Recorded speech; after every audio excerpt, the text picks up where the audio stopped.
shit. It's on, huh?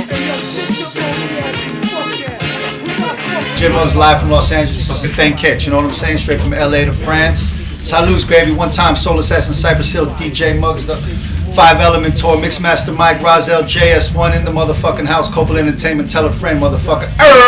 It's a stick up, nobody move, get on the floor, get on the wall. Take your sneakers off, take off your drawers, cover your dick. Bitches be quiet, don't say shit, you move, I'ma make sure I clap you in your click. All my gunnies are squeezing, listen to me, before you die, just leave with my cheese. I ain't playing, I'm spraying.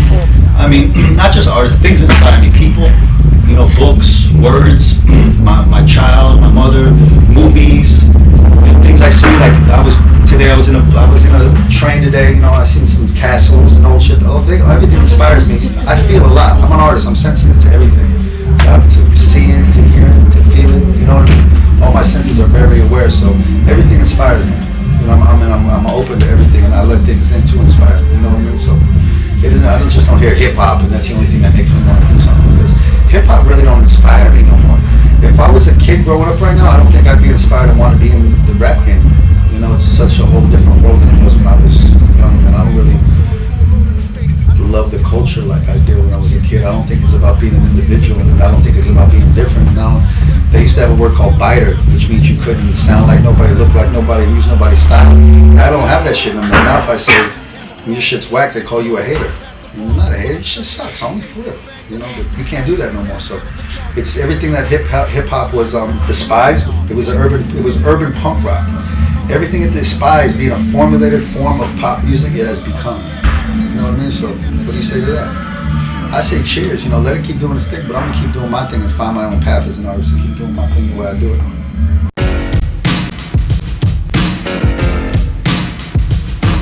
You know when I use different machines, it gives the music different textures. Yeah.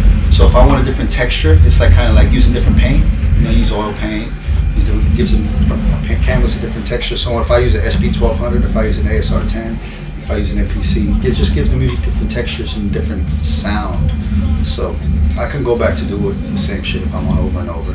There's a problem with being an artist. You do the same shit, people go, oh fuck, you did the same shit again. But then your fans go, why did you change? I like what you did. So you're always stuck between changing and staying the same, because if you stay the same, they hate you, and if you change, they hate you. So what do? You do what your art feels like telling you to do that day, and that's it. Yeah. And if you start worrying about what everybody thinks, and you start chasing, I gotta do what you think, I gotta do what you think, and you think, then am I free? Am I being true to myself when I'm being an artist? I'm not. Then I might as well quit and go work at McDonald's, you know what I mean? So I do my shit the way I want to do it. Y'all like it? Thank you very much. If you don't like it, cool, I like it. It's all good. This symbolism twist you when the clips hit you. Pyramids of Mars, aka Kill Devil Hills. I'm doing a lot of, I work on a lot of projects at the same time. I can't do one thing. I gotta do 5 things at once all the time. Otherwise I feel like I'm not doing anything. So I'm doing the Soul Assassin Intermission. I started the PCP group. You know, I'm doing the Cypress Kill album right now. And I got a lot of different songs I've done with a lot of people. Just music. I just keep making music with a bunch of people that I just record all the time, nonstop. But remember the record I did, Dust? I'm thinking about doing another record like that soon. I enjoyed making that record live.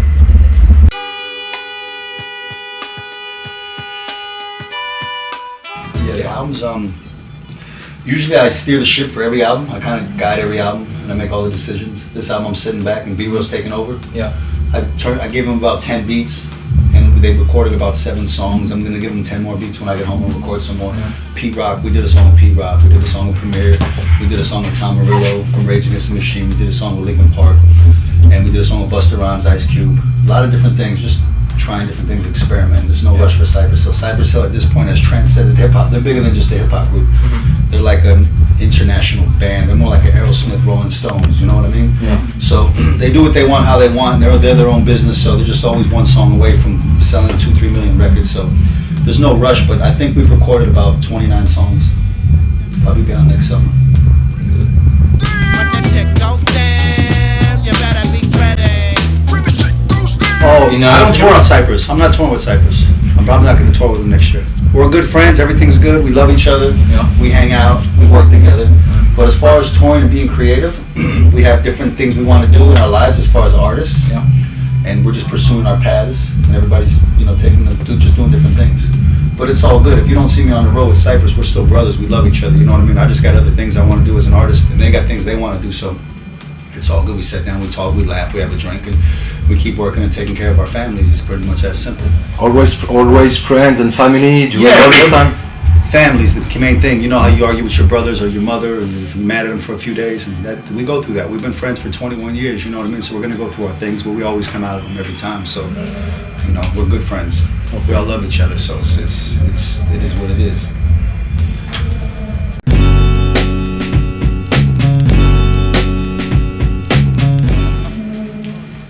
It's just a matter of interpretation, I guess. If you think it's the best, or if you think it's not the best, what's good, what's bad, you know what I mean? Some people love Lil Wayne, some people think it's garbage, you know? Some people love KRS-One, some people think it's garbage. I like the record. For the time and place I was at, for the period, we made the record in 30 days. I had a great time. I just wanted to make a record with Planet Asia and have some fun and make some music. We went in the studio for 30 days. This is what we came out with, we put it out. That's how we felt for that time. I really enjoyed making the record. I really enjoyed Planet Asia's energy, coming in the studio. He inspired me to make me want to make beats. We had a good time. Record successful. So.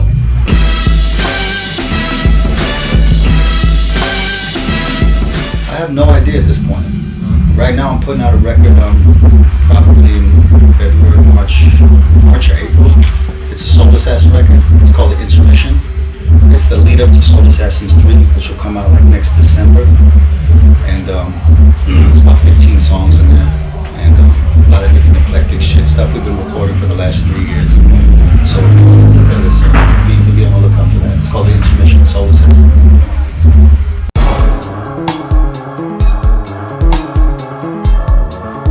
First song you're gonna hear from PCP is on the Soul Assassins Intermission. Good. We recorded me, Jack. It's called Rep Your Shit. And you know what it is? Necro's busy, and when I'm free, he's busy.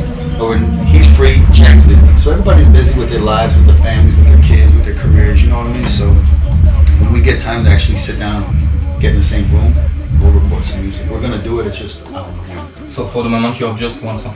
No, we recorded like 7 songs, I think. Yeah, but I'm putting the first one, because I didn't just want to start putting, you know, everybody starts leaking songs, right? I didn't want to start leaking songs just like everybody else. So I figured when we put the first song out, I'm going to make sure it's a single and it's a video. And I present it to the people in the correct way instead of just putting it up on MySpace. You know what I mean? To me, that's boring. Everybody does that every day. Another song, you listen to a song, you hear it, and then it's old in 2 days, right? So that's probably going to be one of the first singles from the Intermission album. 40 count chunky mouth, 40 deuce, let the monkey out. Flying guillotine, shrunken loud, buck 'em down. Too powerful for these cowards who online power tools like smart cars. I recorded about 3 songs in them, I think. A couple of long time ago. One of them is going to be on the album for sure. I think they're done. I think they recorded another video. But then again, they got their own lives, their own careers and different things. But that album's coming out, it's finished. It's just getting the right deal, getting the situation. Things take time. The music's easy. We can make music all day. I can make 10 beats in a day, no problem. We can record 2-3 songs in a day, no problem. But then with the managers, the lawyers, and 5 people in a group and everything else, it makes it take time. You know what I mean? So that's why. But that should be out next year. I would think maybe you don't want to put a record out in October, November, December. Because when you have a record and you put it out on the label, you have to pay to sit on the shelf at the store.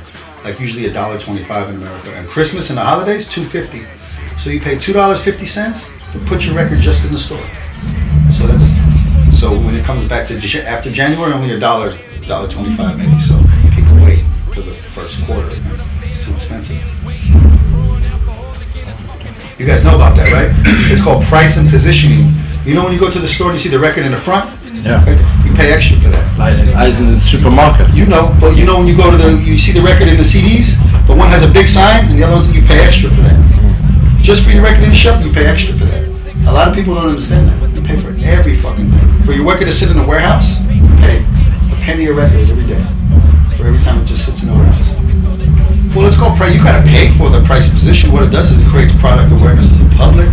If you're a big group, yeah. If you're a little underground group nobody knows about, you don't need that. But you know, that's all what it is. It becomes a business to the labels and it's profit. If you don't profit, you're not successful, you don't make money, see you later. You know, you profit, you make money, I guess you're successful. What's a good group? A group that sells a lot of records or a group that sells no records? What music's better? I don't know. Some records don't sell nothing and I love the music. So it's just all I leave it up to interpretation.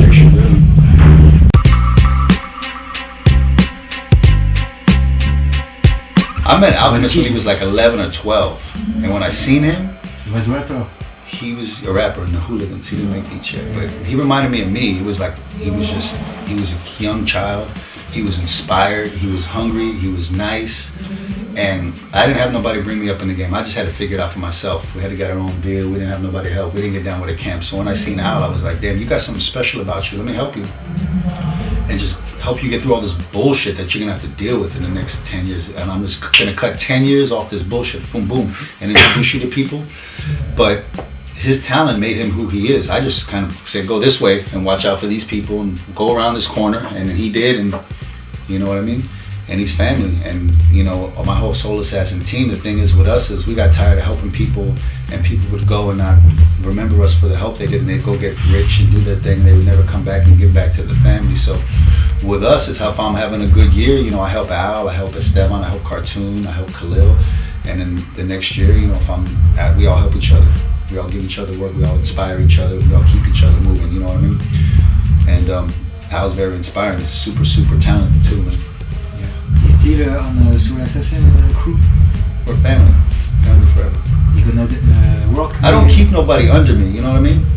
The sign of a leader isn't how many followers you have, it's how many leaders you can create. You understand that? So for me, everybody I bring up under me, I try to make them better than me and bigger. That's the plan.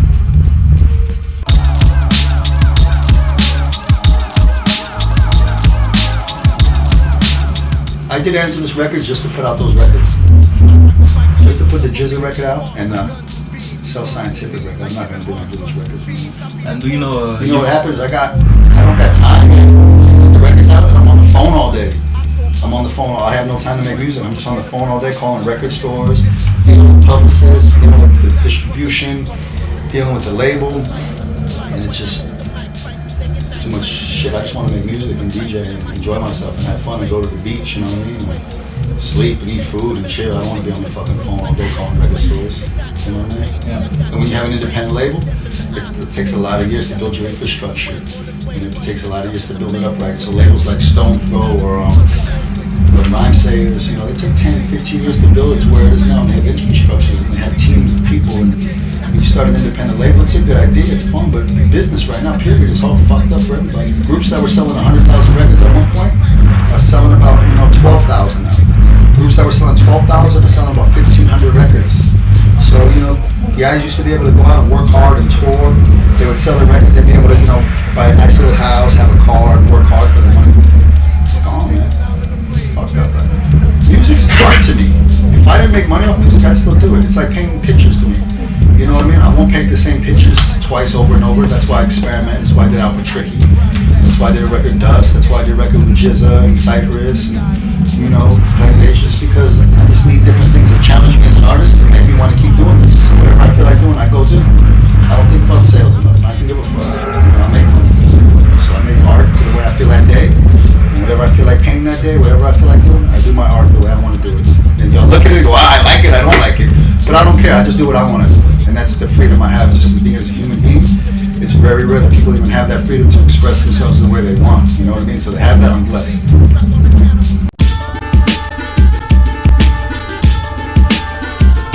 The future's in about a minute from now, the future's in a week, the future's tomorrow, the future's in a year. I think really though, everything's closed in America. All the tower records with the big record stores, they're all closed. Warehouse Music, about 100 of them's closed. There's another last store called Circuit City. They sell electronics and music, closed. The only stores that are left in America really is something called like Target and Best Buy. Now there's another problem with our record sales is that they don't care about selling music. So when you go to those places, they buy the record for $8, they sell it for $9. They don't care. They just want you to come to their store to get the music because they want to sell you a TV, a VCR. They don't care. So they're cheapening the music.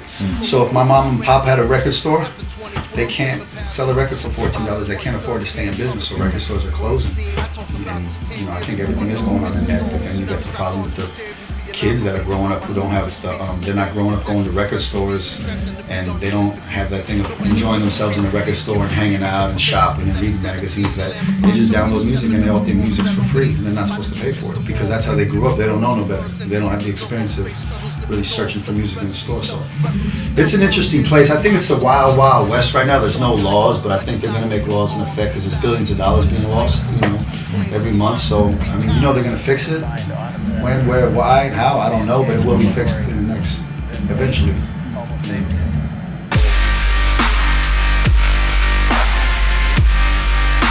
I'm old school now? Damn, I thought I was in Man, you know what? It's good to be inspired by people and it's good to copy when you're learning, but once you copy and you learn, then forget everything you copied and make it your own, you know what I mean? Put your own heart into it and bring something new to the game, you know what I mean? Don't be a bloodsucker, bring something new and keep it moving and keep it inspirational for the next generation, you know what I mean? And don't regurgitate what you already heard 150 fucking times and, you can sit there and watch Mike scratch all day and listen to my beats and see it, learn it, then forget it, and make it your own, make some shit out of it, be yourself. And when you do, people are going to remember that, people are going to accept you, and they're going to give you love, and if you don't, you're just going to be a fucking biter, we're all going to say, get the fuck out of here.